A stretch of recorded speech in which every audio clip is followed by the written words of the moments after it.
आज मैं इंडिया के जो रिचेस्ट पर्सन के बारे में बताता हूँ कि उन्होंने पहला जो पैसा ऑयल से नहीं बनाया था।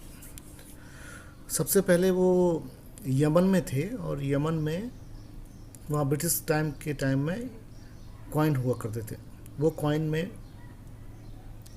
मेटल लाइक सिल्वर, तो ये क्या करते थे कि वो पहले जो उसकी जब फेस वैल्यू होती थी तो उस फेस वैल्यू का ले लेते थे जितना भी इनके हिसाब कैपेसिटी के हिसाब से, और उसको मेल्ट करके और उसको मेल्ट करने के बाद उसको बिलियन मार्केट में उसको बेच देते थे। तो इस तरह से उन्होंने अपना पहला पैसा, और वो उन्होंने इतना काफ़ी, जब तक लोगों को पता लगता तब तक उन्होंने काफ़ी ज़्यादा पैसा बना चुके होते उससे। तो इस तरह से उन्होंने वो मेल्ट करके वो प्रोसेस से वो पैसा बनाया। और उनके ऊपर एक एक ब्रिटिशर्स ने एक बुक भी लिखी थी। वो बुक इन्होंने मतलब उस बुक के को बैन करने के लिए, उसको पब्लिश ना हो, तो उन्होंने सुप्रीम कोर्ट तक गए वो बुक को लेके। आप जाके गूगल में देख लो उनके बारे में, आप इंडिया के रिचेस्ट पर्सन के बारे में देख लीजिए और टाइप करके पता कीजिए तो आपको पता लग जाएगा कि कौन कैसे हैं। अब सिंस हम लोग मार्केट में हैं और हम लोग यूट्यूबर हैं और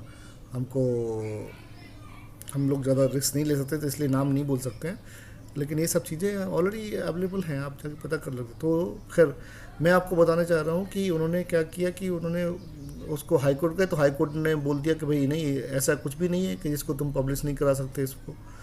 तो फिर उसको लेके वो सुप्रीम कोर्ट गए और वो केस कम से कम नहीं है 20 साल तक चला।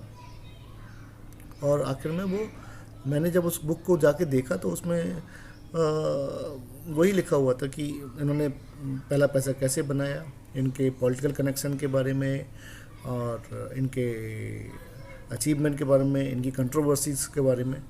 तो इस तरह से बहुत सारी चीज़ें थी जिस तरह से उन्होंने उस चीज़ को एडवांटेज लिया और अपनी लाइफ को आगे बढ़ाया।